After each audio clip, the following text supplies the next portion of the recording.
marunong makinig sa tao. Yan ang numero unong ugali ng mga magagaling na manggagamo. Hiro mo yan, batang-bata ka pa lang, marami ka na natutulungan. Ang laki-laki ng utang niyo sa akin, ha? Talagang pananalasin ko talaga sa bahay nito. Ito, ang dagdag. Sana okay na po muna yan. O, Amira, ha? Sa susunod, huwag papalya. Kung hindi, malilintikan kayo sa akin. Kiss my feet! Eh, dakilang alalay ka ng mga pinsan mo. Lahat yata nang iutos sa'yo, sinusunod mo. May halaman daw dito, kapag kirain mo sobrang. Kayo ho ba si Sebastian Terra and Company? Pinadala kami rito ng LGU para ilikas kayo. Number mo, Ma'am. Hindi ko kailangan ng number na sir. Sana talaga, no? Hard to get. Mas, yung pinapas, just Si Alex at saka si baba galing doon. Napalakas na kulang eh. Naman mo ho ng halaman. Trek, ito! Parang kalatula, pati ko pamela. Ano nangyari yan? Bumaling agad yan. Naman ni Alex yung unang maging close, di ba? Kung may magugustuhan siya, ako yun dapat. Wari pang may nakuha na misteryosong flower sa gubat. Pero ang totoo, flower ni Amira ang hinanap ni Alex. Ate, bakit parang lalong sumasakit? Baka ito na yung sagot sa kahirapan natin. Instant ka na yun sa mga sugat. Parang yung nangyari dyan sa sugat mo. Instant yaman din to para sa atin.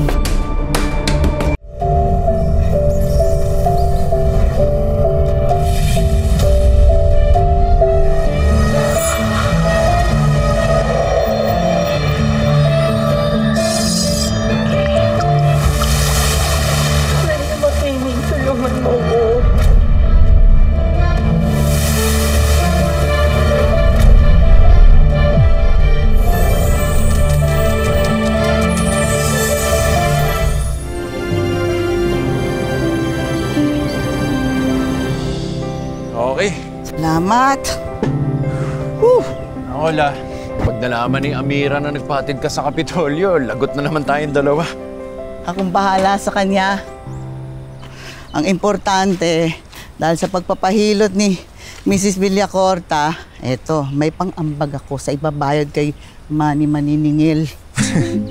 Sabagay, para naman kahit 2 araw man lang, tigilan na ni Rose yung panggigera sa inyo. Naku, ano ba yan? Parang rosas siyang apo kong yan eh. Sa unang tingin, akala mo alagain. Hindi kayang protektahan ng sarili.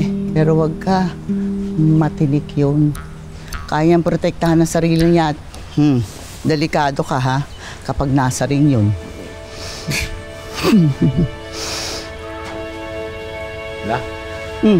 Si Amira ba? Pinangalan din sa Bulaklak. Isang pambihirang bulaklak. Ganda una mo mapapansin pero kapag tinitigan mo ng matagal, yung pala marami siyang kayang gawin.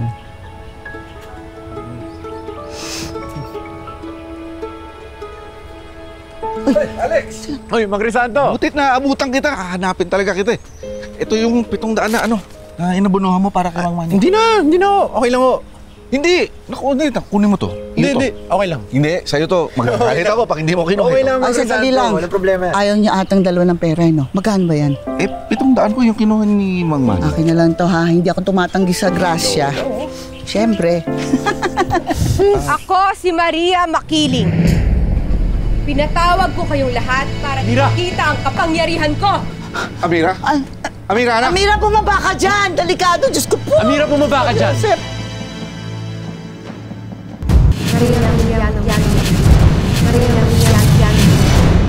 Hindi nang mithin ang pusong humihiling. Tulong ng kalikasan aking kailangan. Maghatid ng paghilom at kaligtasan.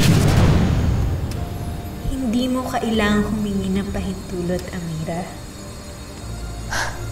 Maria Makiling, ikaw ba yan? Oo. Ako ang nagdala sa'yo rito. Pinagtagpo ko kayo ng mutya. Marami kayong matutulungan. Pero Amira, hindi ito magiging madali. May mga panganib kang haharapin.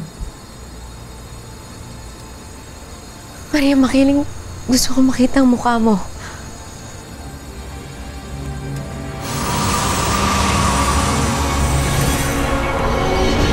Amira, halika! Pag-usapan lang! Ano ba? May problema ka ba? Halika dito! Ba't ka nandyan? Ano ginagawa mo dyan? Bakit kayo nandito? Ha? Amira, anak! Amira! Ano ginagawa mo dyan? Bumaba ka nga! Nandito ba kami para abusuin ang aking biyaya? Amira, Diyos ko po, huwag kang gumanyan. Huwag kang mahuhulog ka. Anak, bumaba ka dyan. Di nakakatawa yung ginagawa mo. Ala, Amira! Amira! Amira!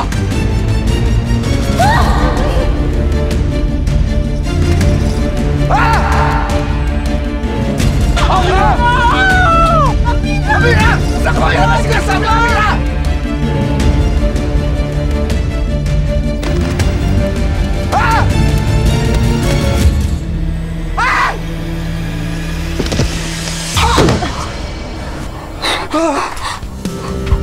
Dapat bang piliin kang muli? Dapat bang ibigin ka? Amira! Ang ganda ng kulay.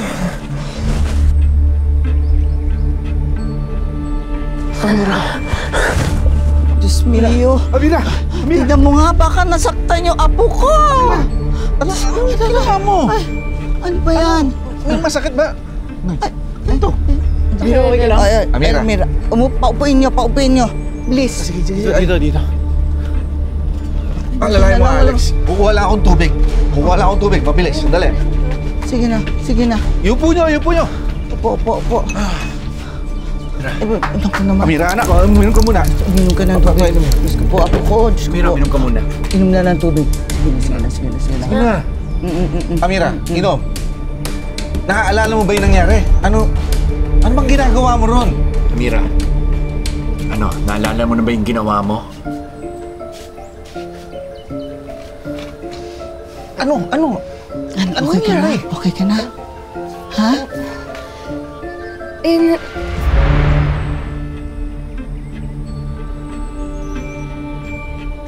Naalala ko na kinagat ko yung bulaklak ng mutya.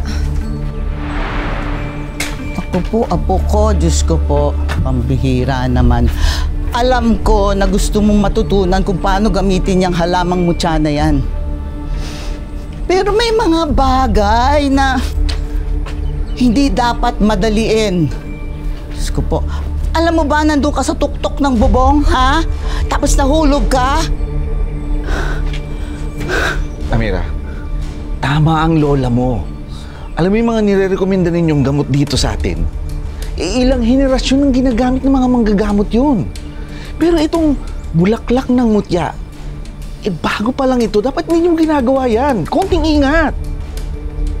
Alam naman ho natin na nakakagamot po talaga ng sugat yung bulaklak ng mutya.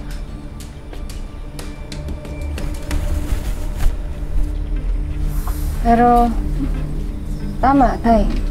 Kailangan pag-aralan ko muna to bago natin ibenta. Baka may mapahamak pang iba eh. Teka, anong nangyayari? Di ba ang usapan natin, magbebenta tayo ng mga produkto na gawa sa mutya? Ano, hindi na mangyayari yon? Tama muna, ate. Bihira naman. Pilig na rinig ko sa bahay namin. Sabi ni Amira, siya daw si Maria Makiling. Ako, malala na yan. Baka kung anong damong tinitira ni Amira, nakakatakot. Oo nga, Maria Makiling daw. Baka Amirang makukulam ka mo. Sinabi mo pa, sis. Oo nga. Ewan ko ba sa mga yan? Bestie, masama ba akong tao? Ha? Bakit kinailangan kong ipanganak sa pamilya na sobrang allergic magpayaman? Napakamalas ko.